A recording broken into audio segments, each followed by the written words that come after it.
There we go. There we go. Exactly. And he knows who he is. Exactly. It's all over the papers this morning. Back in the Times, Tuchel, Mum says Jude can be repulsive. Back in the Mail, repulsive. Bellingham's antics can be ugly, says Tuchel. And the Sun, alarm bells don't upset teammates. And my mum, says Tuchel, just for a bit of balance. He also did say that he had hunger and fire, and he called him a special boy. So just a little bit of balance there. Good. But how dare you call our future captain repulsive, Ali? How dare he, as a German, say that about our listen, coming from a jock, that's quite mild, by the way. I can tell you it's mild. Great interview though. Adrian Pearce did really, really well made, didn't he? Lovely. Oh yes, outstanding interview, and even the stuff about Trent and Henderson as well that we'll come on to. And I just loved how honest he was, Ali. You get managers that will sit there and they'll be prepped by the media officer. Okay, don't answer this question. Don't speak on that. He was like, come on, fire away. What we got? Let's have a laugh as well.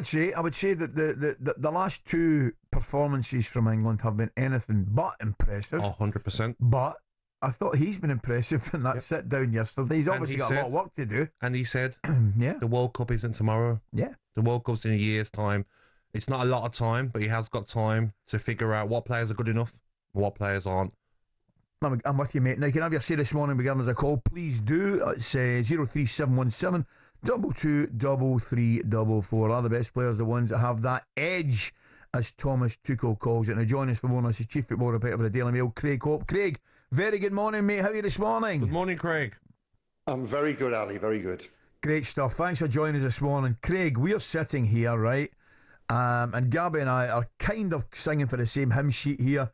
We think we've all jumped on this word repulsive, and probably if he had an interview today, he maybe wouldn't use that word, because I think in general, you know, he speaks about Bellingham's hunger, his rage, his fire, calls him a special boy. Now, what we're seeing, a question I'll put to you is this, Craig, what we're seeing just now from Bellingham, something similar that we probably saw in a young Wayne Rooney? Potentially. I mean, just before we get to Bellingham and his behaviour, what I'll say is this is a great story. It's given us guys plenty to write about and talk about. So thank you very much, Mrs. Tuchel.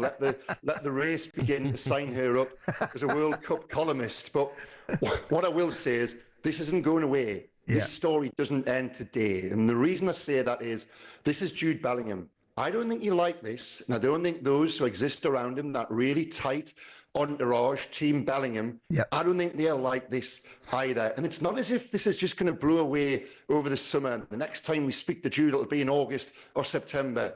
He plays in the Club World Cup with Real Madrid next week. And you would like to think the first question he is asked is about his manager's comments, using that word repulsive. And as you quite rightly said there, Ali, if Thomas Tuchel could go back and have that time again with the interview, which I thought was wonderful, hats off to Adrian and Stuart and, you know, Thomas as well. He is super candid. I do like him. Nothing is off limits. I've been lucky enough to spend a bit of time with him socially. I think he's engaging. I think he's funny. But he got this wrong. It was a misstep. Now, what I will say on the flip side of that is, I don't think he was incorrect. I actually think the observation of Jude Bellingham's behaviour on the pitch, now he's parked it at his poor mother's door, but I think he probably harbours those opinions and those thoughts himself. Jude's behaviour, for me, is detrimental to the team, and it wasn't necessarily the word repulsive. I think we're all being blinded by this because of the strength of it.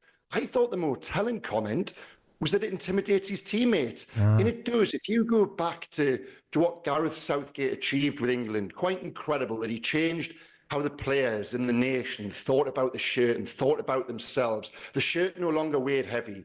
Well, is it a coincidence that the arrival of Jude Bellingham and this superstar entering the stratosphere of the England squad has changed that?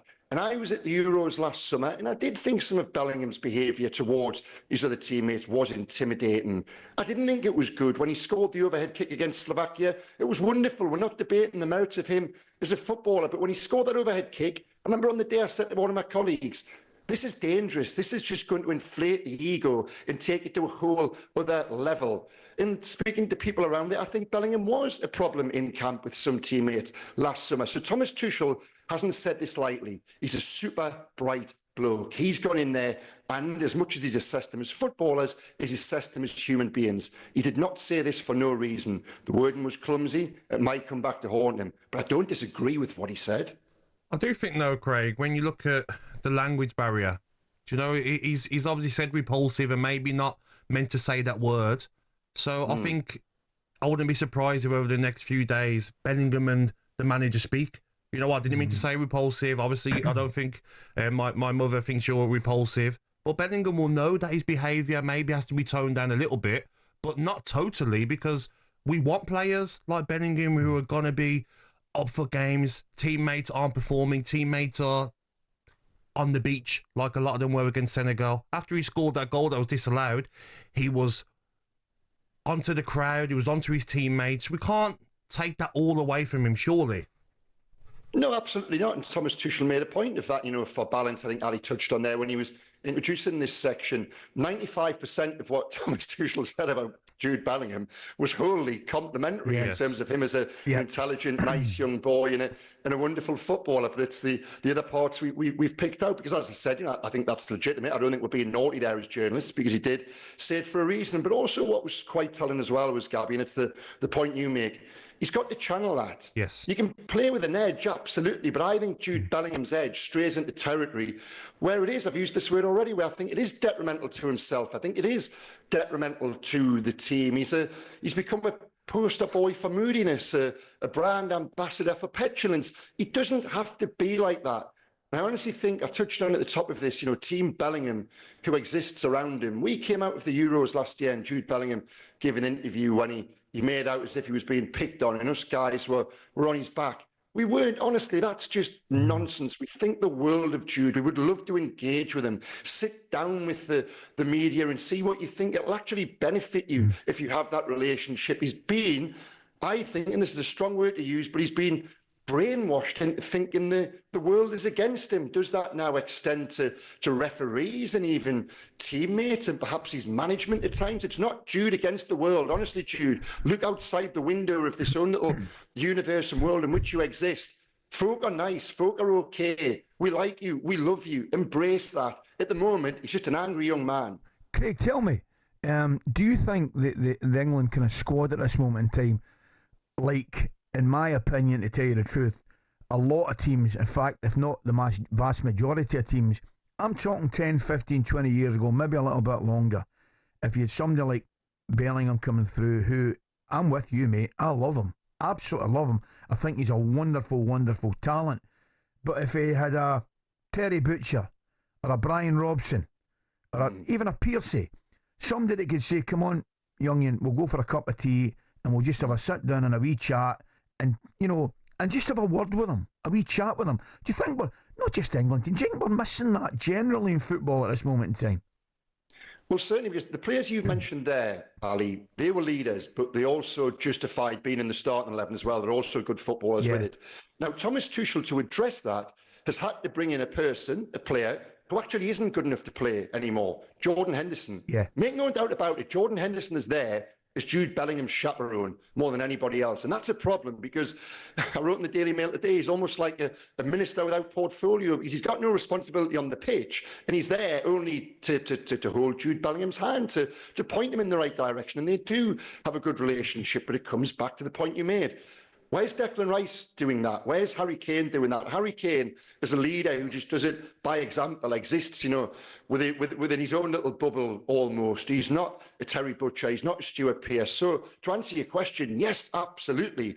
Let's forget about the wider game. Just look in the isolation of England's squad. I think there is a dearth of real leadership. But Craig, say if we go into the World Cup and we're in the knockout stage and we've got a game and you're watching the game and some of the players are a bit in the motions, it's not going their way, we're down 1 or 2 goals. I feel like Bellingham's the one player in that squad that will be screaming at his players, come on, what are we doing here? We want to win the World Cup. He looks so hungry to win a major trophy for his country. When some of the other players, I look at them and they seem like, oh, I don't want to tell him off, Bellingham's been doing this for 2 years. I remember seeing a game at Wembley where he was screaming at senior pros when he was 19. And I know what you're saying about he's got to channel it a little bit, but We need someone on that pitch who's going to have that fire to win a trophy for our country. Yeah, but do it in the right way. Both you guys have played, and you know when a teammate is being genuine and they're cajoling you and getting into you, and it's for the greater good, it's for the collective. I think Jude does it because he's existing with this superiority complex, and he does it for the wrong reasons. I think he does it for selfish reasons. Sometimes it's just his own frustrations pouring out. So yes, Gabby, you're right. I wouldn't want to try and shut that away, but use it in the right way. Use it to encourage teammates, not intimidate them. Enough. I've already said this already, Gabby. We missed the most important word of the entire interview yesterday. He intimidates teammates. Fair enough. Craig, brilliant, mate. Thanks very much. Enjoyed it this morning. Have a good day. Cheers, guys. Thank you. Thank you, mate. Got to read this, mate. It's from Stuart from Ipswich. He says he's having the same issues Thomas Tuchel even, because his mum's actually a wee bit upset with you because you said you took your girlfriend to a football match for her birthday. You always upset those poor Birmingham fans, and you've got no idea where Everest is. So Edna, his mum's not happy with you. I don't think my girlfriend is over, Ali. The PSG away game, when we scored, I was jumping up and pulling random Villa fans, and I looked back after the goal went in when Morgan Rogers scored. I looked back and she sat there traumatised, like, what's going on here? She's so a gentleman she never knew existed. Yes. I know where she's coming from. talkSPORT Breakfast, waking you up Monday to Friday morning from 6 a.m. on AM, on DAB, via the talkSPORT app and on your smart speaker. talkSPORT.